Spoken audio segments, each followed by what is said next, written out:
ಅವರು ತ್ರಿಮೂರ್ತಿಗಳಲ್ಲಿ ಒಬ್ಬರು. ಶೈವ ಸಂಪ್ರದಾಯದಲ್ಲಿ ಶಿವನೇ ಅಧಿಪತಿ.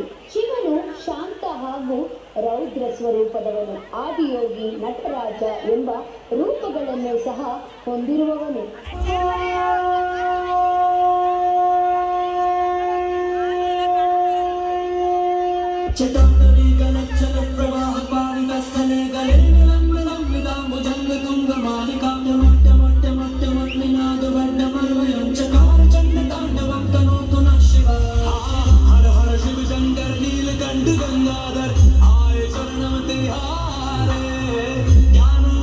विशाल बैठे हो मृगनयन छाए माथे चंद्र विराजे तनना ना ना ना तनना ना ना ना तनना ना ना ना तनना ना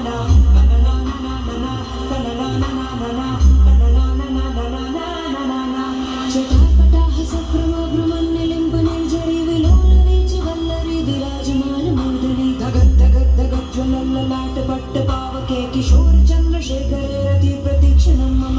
ಲೋಕ ಕಲ್ಯಾಣಕ್ಕಾಗಿ ಸಮುದ್ರ ಮಂಥನ ಮಾಡುವ ಸಮಯದಲ್ಲಿ ಅಮೃತಕ್ಕೂ ಮೊದಲು ನೀಲಿ ಬಣ್ಣದ ವಿಷವು ಉದ್ಭವವಾಯಿತು.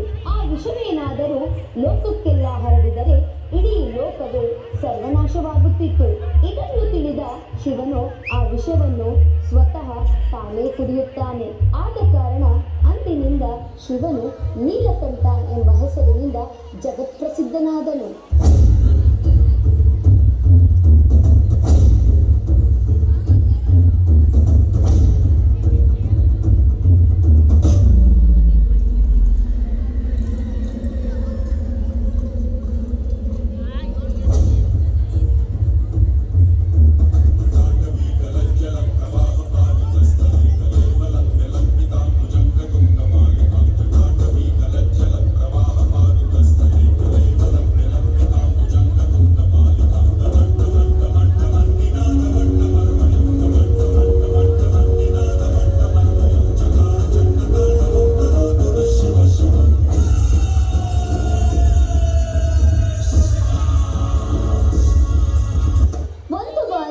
ಬ್ರಹ್ಮನು ಶಿವ ಮಾಡುವ ಎಲ್ಲ ಕೆಲಸವನ್ನು ನಾನು ಮಾಡಬಲ್ಲೆ, ಆದ್ದರಿಂದ ನಾನು ಶಿವನಿಗಿಂತಲೂ ಮೇಲು ಎಂದು ಯೋಚಿಸಿದನು. ಇದರ ಪರಿಣಾಮ ಬ್ರಹ್ಮ ಸ್ವಲ್ಪ ಅಹಂಕಾರಿಯಾದನು.